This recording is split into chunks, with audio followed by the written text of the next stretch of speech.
If you did this kind of analysis for yourself, trust me, आप बहुत ही बेहतरीन पोजीशन पर होंगे after 3 4 5 6 months। So let's get back to the detail analysis वाले part पर। ठीक है, यहाँ पर देखते हैं।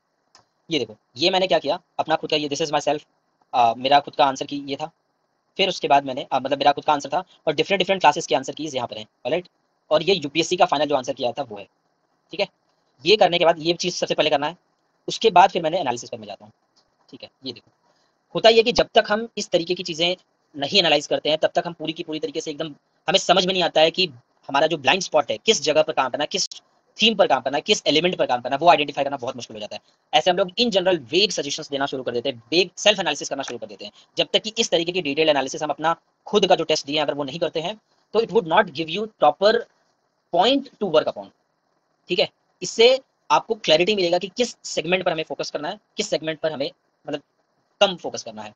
और I understand, I know, I accept that कि there are lot of uncertainties, there are so many variables in this exam. लेकिन उस अनसर्टेनिटी को ध्यान में रखकर अगर हम लोग प्रिपरेशन करेंगे तो कभी भी चीजें क्लियर नहीं होंगी। अनसर्टेनिटीज में जो चीजें सर्टन है, जैसे स्टैटिक को छोड़ना ही नहीं है, स्टैटिक को कुछ भी करके छोड़ना नहीं है। फिर जो ऐसे थीम्स, ऐसे टॉपिक्स, ऐसे एरियाज है जहां पर पूरा अगर शिद्दत से मेहनत करें तो वहां से रिजल्ट आ सकते हैं, despite being paper very very uncertain, very very dynamic, still we can locate. तो हमें फोकस किस पर करना है, सर्टेनिटीज पर फोकस करना है और स्टैटिक चीजों पर फोकस करना है। ठीक है, लेट्स सी। जैसे दैट ईयर हिस्ट्री में कितने क्वेश्चन आए थे, 14 क्वेश्चन आए थे, ज्योग्राफी में 14, एनवायरमेंट एंड एग्रीकल्चर में 18, इकोनॉमी में 17, पॉलिटी में 13, साइंस एंड टेक्नोलॉजी में 12, आईआर में 4 एंड लाइकवाइज करंट अफेयर्स के लगभग 8 क्वेश्चन थे। ठीक, out of these 14 questions I attempted 8 questions, likewise geography में 14 में से 12 क्वेश्चंस, एनवायरमेंट एग्रीकल्चर में 13 क्वेश्चंस, इकोनॉमी में 17 में से 17 क्वेश्चन। अब ये नहीं देखना कि आपने कितना अटेम्प्ट किया था, ये देखना कि आपका कितना श्योर अटेम्प्ट था। ऐसे क्वेश्चन जिसमें आप श्योर थे और आपने अटेम्प्ट किए हैं। जैसे श्योर अटेम्प्ट में जैसे इकोनॉमी में देखा हूँ, इकोनॉमी के 17 क्वेश्चन मैंने अटेम्प्ट किए थे, जिसमें से 7 क्वेश्चन ऐसे थे जिसमें मैं 100% श्योर था, और 100% श्योर होने के बावजूद भी उसमें से 5 क्वेश्चन करेक्ट गए और बाकी ओवरऑल 11 करेक्ट गए थे। ठीक है, वैसे ही एनवायरमेंट एंड इकोलॉजी में 13 क्वेश्चंस मैंने अटेम्प्ट किए आउट ऑफ 18 क्वेश्चंस, जिसमें से 8 श्योर अटेम्प्ट थे और उसमें से 7 क्वेश्चंस करेक्ट गए। Same goes for polity. अब देखो, पॉलिटी में एक इंटरेस्टिंग चीज मैं दिखाना चाहता हूँ। पॉलिटी में मैंने 13 क्वेश्चन अटेम्प्ट किए, 13 में से 8 क्वेश्चन जो थे वो मैंने ऐसे अटेम्प्ट किए जो कि श्योर था मैं, इन सारे क्वेश्चन पर मैं क्या था, श्योर था, और उसमें से 6 क्वेश्चन करेक्ट गए। Same goes for science and tech. Science and tech में मैंने टोटल 11 क्वेश्चन अटेम्प्ट किए थे, जिसमें से 7 श्योर अटेम्प्ट थे, जिसमें से 5 करेक्ट गए।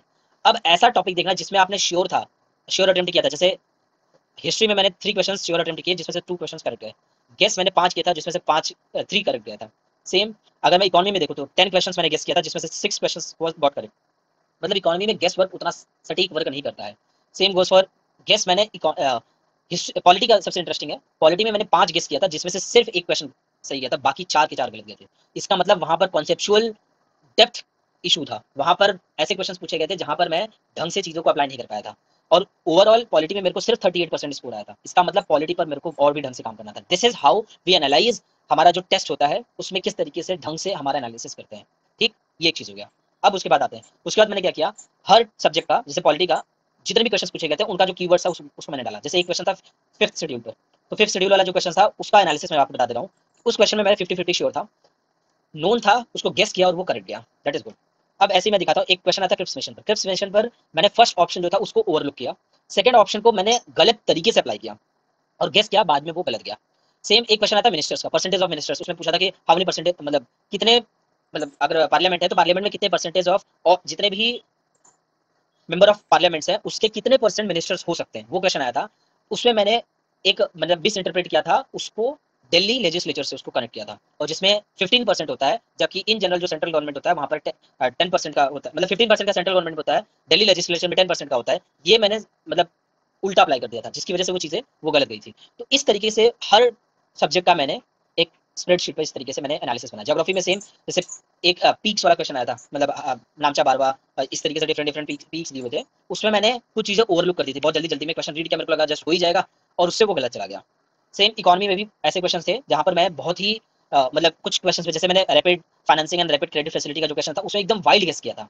तो वाइल्ड गेस, ये तरीके का मैं एनालिसिस आपको बोल रहा हूँ कि आप सोचो कि उस समय एग्जाम हॉल में बैठकर आप क्या थॉट प्रोसेस से आपने वो क्वेश्चन अटेम्प्ट किया था, और सेम वही आपको यहाँ पर अपने स्प्रेडशीट पर क्या करना है, रेप्लिकेट करना है। सेम हिस्ट्री के भी बहुत सारे क्वेश्चन थे, जैसे अर्ली यूरोपियंस का जो क्वेश्चन था वो नोन था, I was sure also, but उसको बहुत ही ओवर कॉन्शियस हो गया था कि यार कहीं गलत ना चला जाए, कहीं गलत ना चला जाए, इस वजह से I left that question. Same science and technology में प्रोबेबिलिटिक्स का जो क्वेश्चन था वो लॉजिकल था, श्योर भी था, बट मैं ओवर कॉन्शियस होने की वजह से उसको लीव कर दिया। वैसे ही करंट अफेयर्स के बहुत सारे क्वेश्चन थे, लाइक वाइज आईआर के भी क्वेश्चन थे, जैसे यूनाइटेड नेशन जनरल असेंबली का क्वेश्चन था, वो भी मैंने छोड़ दिया because I was over conscious. फिर ऐसे ही क्वेश्चन डब्ल्यूएचओ गाइडलाइंस पर क्वेश्चन आया था, जो लॉजिकल था, श्योर था, उसको मैंने अटेम्प्ट किया, लेकिन जो क्वेश्चन क्लाइमेट एक्शन ट्रैकर पर था, ये एलिमिनेशन से श्योर में आ रहा था, लेकिन फिर भी मैं छोड़ा because I was very much conscious. इसका मतलब कि मैं मतलब पेपर में ऐसा नहीं था कि मेरे को नहीं आ रहा था, पेपर में अटेम्प्ट इसलिए नहीं कर पाया कि स्ट्रेटेजिक बहुत सारे मिस्टेक्स मैंने किए थे। एक वो हो गया।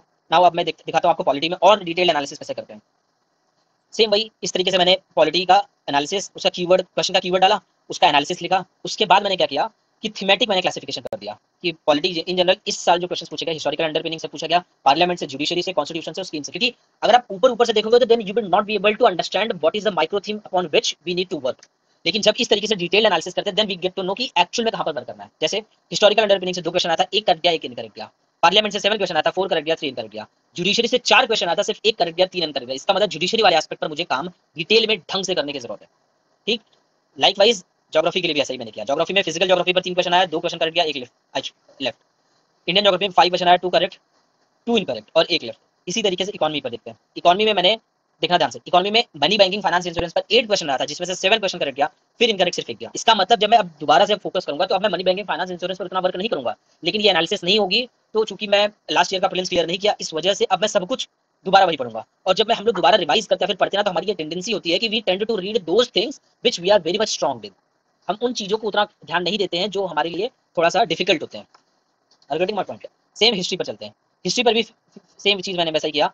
मैंने मॉडर्न में 2 क्वेश्चन आया था, जिसमें से 1 छोड़ दिया था और 1 अटेम्प्ट किया था, वो भी गलत गया। मिडिवल में 4 क्वेश्चन आए थे, 4 के चारों छोड़ दिए। एंशिएंट में 8 क्वेश्चन आए थे, 4 अटेम्प्ट किए, 4 करेक्ट गया, सॉरी 8 अटेम्प्ट किया था, 4 करेक्ट गया, 2 इनकरेक्ट गया। इसका मतलब एंशिएंट ठीक ठाक चल रहा था। मिडिवल पर मुझे दोबारा काम करना था और ढंग से काम करना था।